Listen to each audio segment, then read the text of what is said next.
Lolu lusasazo lwendaba kwikomkhulu le-SABC e-Auckland Park eGauteng nazo ziphambili ngokuhlwanje.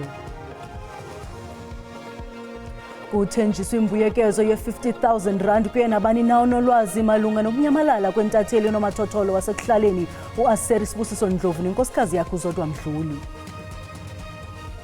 Phelile 20 years sinenkinga eyodwa yokuthi la kunemizi abantu abalahlala khona abangalali khona uma bekunetha imvula. Abahlali baseInanda naseLamontville eThekwini abathwaxeke imozulu embi bamemelela enkulu baphathiswa yephondo ibafudusele kwezinye indawo. Molweni makhaya khongozelana uvimba wangokuhlwanje. Kuthenjiswa imbuyekezo ye-R50,000 kuye nabani na onolwazi malunga nokunyamalala kwentatheli nomathotholo wasekuhlaleni u-Aseri Sibusiso Ndlovu nenkosikazi yakhe uZodwa Mdluli. Umbutho kazwelonke wentatheli National Press Club ubambisene neqonga lonxibelelwano eAfrika i-African Media and Communications Forum zenze sisibhengezo namhlanje eTshwane. Lamaziko mabini endaba athi sele eqoqe indawo zokugcina izidumbu nezibhedlele ngaphandle kokufumana umkhondo phantsi besisithuba senyanga esisibini sidukile. NgoLwesibini kuzoba inyanga uAseri Sibusiso Ndlovu nenkosikazi yakhe uZodwa Mdluli bebikwa njengabalahlekileyo. Isibini sagqityelwa ukubona kwiindawo ezahlukeneyo. Umyeni ephuma emsebenzini eMamelodi ngethuba inkosikazi yayikwamhlanga eMpumalanga.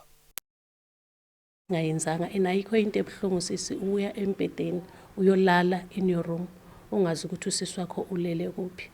Ungihlale e-dining room yakho udle ungazi ukuthi usisi wakho udlile or akadlanga and not knowing maybe akawaphuzanga namanzi la akhona so kungakho siyacela kakhulu and ibhlungu lento yenzeka kuZodwa noAseri ibhlungu kakhulu. Abantu bavele banyamalale nje for 28 days. It's 28 days today. The police realized that there was a house break-in, after the missing of Sbu, after the 18th, and then they've taken some fingerprints for analysis, so they are awaiting for the results. But so far, the car that we thought has gone missing, the VW Caravella, the grey one of Sbu, it happened to be found in Gezina by the police also at one of the panel beating shop. But we also want to highlight that to date, the white Golf that he was driving, it has still gone missing. Sele kuqinisekisiwe ngamawaka angama-50 kuye nabani na onokuza nolwazi. Sicabanga ukuthi silethe imali ezoba khona ka-R50,000 izosiza abantu ukuthi nabo basebenze ukusiza amaphoyisa ngalophenyo olukhona oluhambayo ngoba sekuyisikhathi eside manje benyamalele uZodwa noAseri. So siyacela nje ukuthi noma ubani ofuna le mali asebenzisane namaphoyisa ukuthi anikezane nge-information. Aseri was a founder, or is the founder of Capital Live FM, a community radio station in Mamelodi, and is also a member of the National Press Club Executive Committee. We don't know why they vanished. We don't know where to. There has been absolutely no news since. Njengokuba uphando luqhubeka kwaye kuvakala izityholo zokuchwilwa ngenjongo yokunyanzelisa intlawulo, asikavakali esona sizathu sokuduka kwesibini. Abahlali baseInanda naseLamontville eThekwini KwaZulu-Natal nabathwaxeke kwiimeko ezimbi zemozulu bamemelela bafuduselwe kwezinye indawo. Ezi zimemelelo bazenze ngethuba betyelelwe inkulu baphathiswa yephondo uThami Ntuli. Utyelelo lukaNtuli bikukuhlola imeko nokuqinisekisa ukuba amaxhoba afumana uncedo olukhawulezileyo. Eli phondo libhengezwe njengelikwimeko yentlekele kulandela iziganeko ezimbini eziyeleleneyo kule nyanga edlulileyo apho kutshabe abantu abangama-22. Ukhathazeka kuya ngokwenyukela kwemiphakathi ehlala ezindaweni ezijwayele ukuba nezikhukhula eThekwini. Eningi yale miphakathi ithi ithwele kanzima ngenxa yezindlekelele ezidalwa ukuguquguquka kwesimo sezulu. Sifike lana ngo-2020, I think it was 2021 ngo-May or April, between that month. Okay, masifika lana we was waiting for ukuthi sithole izindlu la sithola khona. Sahlala ke siloku silindileke until namhlanje sisalindile, but manje sibe nemvula enkulu ebekade ikhona in the past few weeks. Masiba naleyo mvula egcina ihamba nemphefumulo yabantu. Siyacela please khani sisizeni siphume kule ndawo le, abantu baphume kule ndawo ngoba ngoku imbi, sicabangela ingane ezincane, asilale ebusuku. kanti ke elokishini laseNanda enyakatho neTheku nakhona kukhahlamezeke imizi eminingi. Asinawo amanzi isikhathi side sisukela nje ngama-floods asinawo amanzi. Phelile 20 years sinenkinga eyodwa yokuthi la kunemizi abantu abalahlala khona abangalali khona uma bekunetha imvula. Iziphathimandla zaKwaZulu-Natal zithi ukumenyezelwa kwesifundazwe njengendawo ebhekene nenhlekelele kuzosiza ukuthi uhulumeni akwazi ukuhlinzeka ngezimali ezidingekayo kanye nezinsiza kulabo abathintekile. Sesixoxile ke laba abamele human settlement ukuthi akube khona okwenziwayo nano Director General waZulu-Natal sebengithembisileke ukuthi khona bazokwenza. Ngizolindela i-report bagcine benza ini ngempela ngoba akukho okunye ngaphandle fanele basuswe kule ndawo leyana. Iziphathimandla zilinganisela umonakalo wezimvula ezinamandla nezikhukhula kusukela ngoFebruary kulonyaka emalini engaphezulu kwa 3.1 billion rand. Ezindabeni ze-SABC ngingunonjabulo Mtungwa Makamu eThekwini.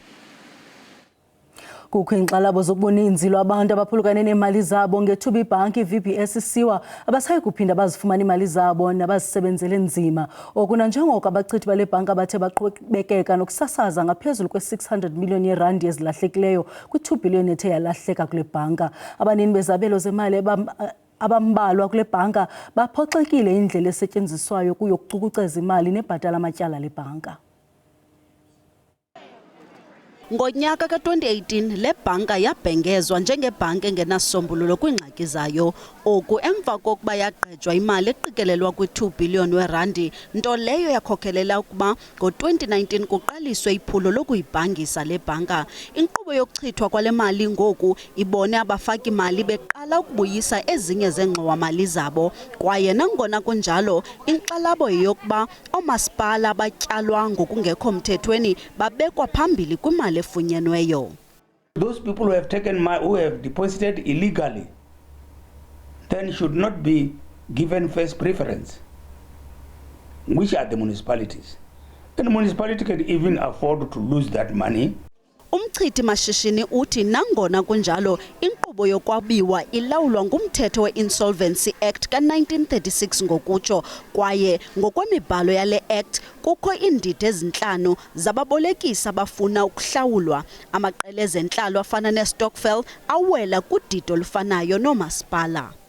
These retail depositors are ranked on the same level as the municipalities. So they will all equally get the same percentage of what they invested in the bank. In the case of VBS, they will all have received 25.6% of what they invested from the first and second dividend payment. Abanini zabelo bavakalise ukuphoxeka kuba inkqubo zokuvuselela le bhanki ziyazabetha phantsi. They've got VBS to protect in the form of helping to resuscitate it. They are quiet. We are starting to lose confidence in what they promise and what they have said. Urhulumente waseLimpopo ucele umonde kwaye esithi usakhangela ingcebiso ngendlela zokuqhubela phambili. Our commitment to them was to say we are going to consult with the relevant institution, whether it's the Reserve Bank, whether it's National Treasury, whether it's legally, all those institutions, so that we can be able to advise on the way forward. Ukanti osomashishini kunye namalungu athile epalamente abandakanyekayo kumatyala okugqejwa kwale bhanki seleqalisiwe ukutshutshiswa. Kwalapha ezindabeni, inkqubo yotyando ngerobotics esungulwe eFreystata iza kwenza kube lula koogqirha botyando ukwenza umsebenzi wabo. Kodwa masiqale evenkileni.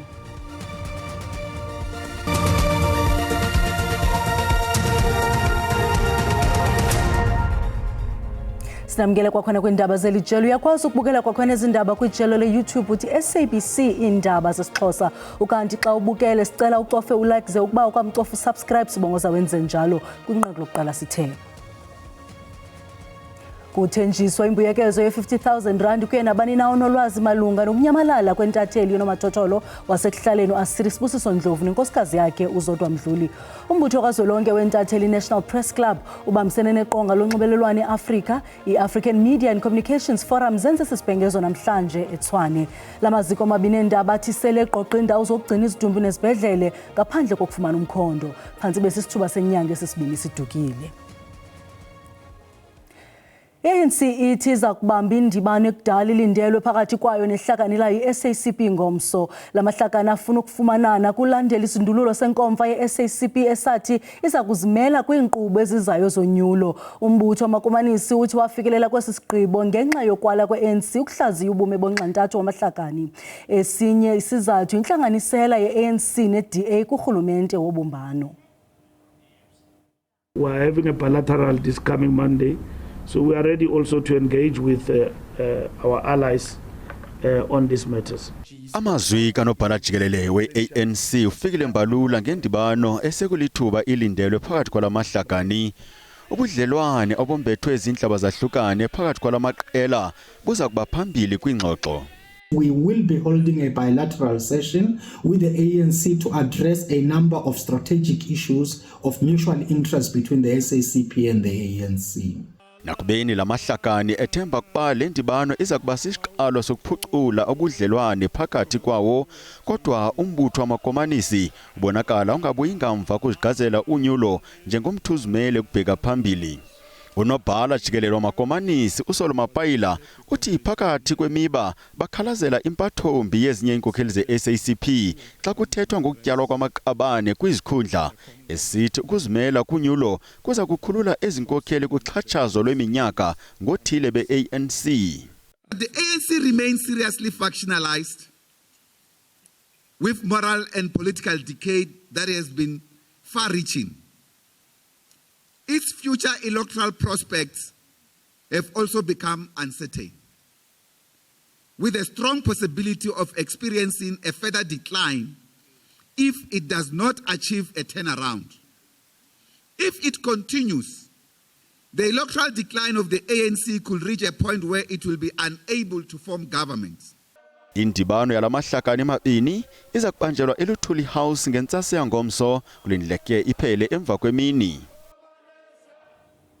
Umfelandawonye wabasebenzi COSATU kwiphondo iNtshona Koloni uthi unozakuzakuwela eMelika ogxothiwe kwelalizwe uza kufumana ulwamkelo olufanele igorha ngethuba ebuyela kweliphondo. Okukulandela ukuqukunjelwa kwenkomfa yesithandathu yephondo, amalungu eCOSATU ebehlalutya imiba yobume bamazwe ngamazwe. Phakathi kweminye imiba eCOSATU kweliphondo eza kugxila kuyo kukwakha nokuqinisa ubudlelwane ne-ANC. ICOSATU kwiphondo iNtshona Koloni ithi iza kumamkela unozakuzakuweli eMelika nogxothiweyo ngezandla ezishushu. Ibrahim Rasool is one of us. He's a child of the soil, and as COSATU we decided in this meeting, in this Congress, that when he arrives in the Western Cape, that we will go in our numbers to the Cape Town International Airport to welcome him back to this province. And as COSATU we are saying we reject what the Trump government is currently doing by dealing with Africa for the wrong reasons. So we are saying we will welcome him back to say, come back home. And we're also calling on our government to do the same, that they must also expel the ambassador from this country and also to close all relations with the Trump regime if they want to treat us like that. Ukwakha ubudlelwane nombutho i-ANC kweliphondo eminye yemingeni iCOSATU ezimisele ukugxila kuyo ukubheka phambili.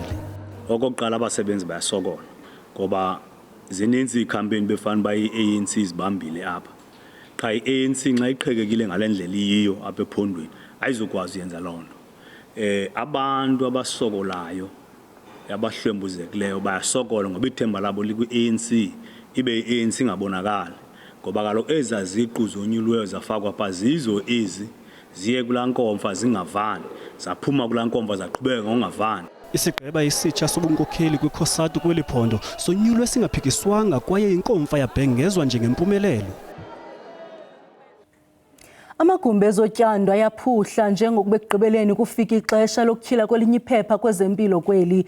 Isibhedlele iUniversitas Academic yaseBloemfontein sibambisene nesebe lezempilo eFreystata kunye neYunivesithi yaseFreystata sisungule utyando ngobuxhakaxhaka berobotic nekuyinkqubo yokuqala yoluhlobo kweli lizwe. Ngokutsho koogqirha obubuxhakaxhaka botyando buza kwenza lula umsebenzi wabo.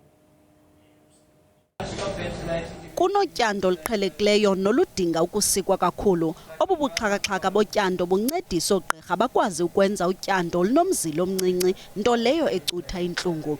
Eli phulo likwancedisa oogqirha batyhutyhe emzimbeni ngononophelo kunokuba basebenzise izandla zabo neyenza kwehle izinga lengxaki ebezinokuvela. Will allow us to be a lot more precise because the human eye has its limits, but with this camera system it allows you to zoom in.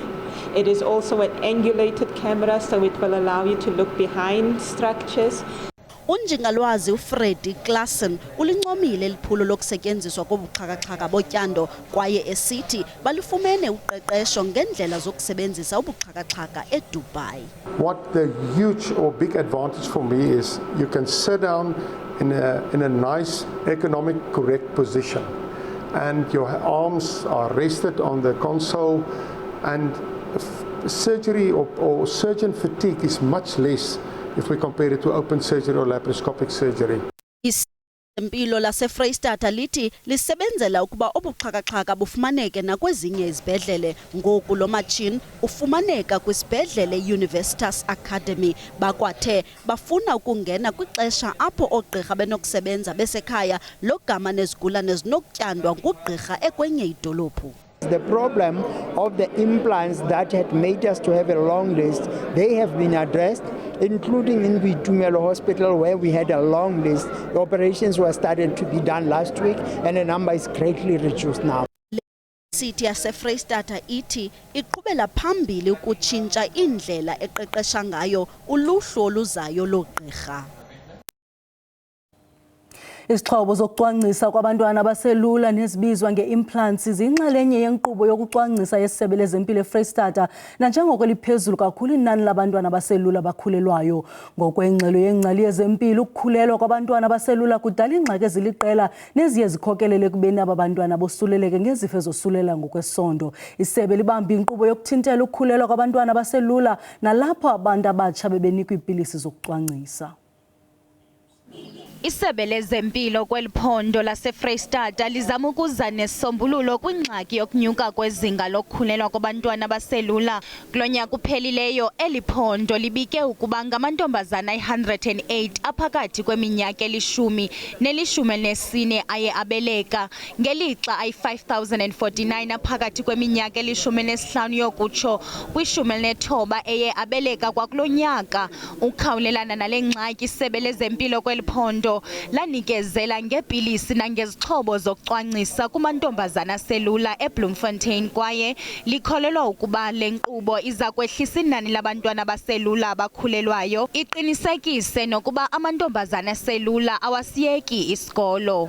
So we are here today to make sure that after getting the consent from the parents, the children, that some of them are vulnerable, they do get the prevention measures. Ingcali yezempilo ephuma kwisebe ithi bayifumene imvume kubazali phambi kokuqhuba le nkqubo. Isebe lithi alikhuthaza abantwana abaselula ukuba babelane ngesondo kodwa kubalulekile ukuba bakhusele ikamva labantwana abaselula. We have the policies that are guiding us when we are in the school. And then we have the policies that are guiding us when we are in the clinics. When we are in the schools, we need to get the consent of a parent. So for today, we were strictly focusing on those learners who brought their consent form back. Batsha bebeyinxalenye le nkqubo bathi ibancede kakhulu. The service I received was all about Implanon. The Implanon is something that we use to prevent pregnancy. Ngokwengxelo ekomishoni yamalungelo oluntu, ukunyasha amalungelo abantwana kungenzeka kuphela xa bethe banyanzelwa ukuba bacwangcise bengafuni.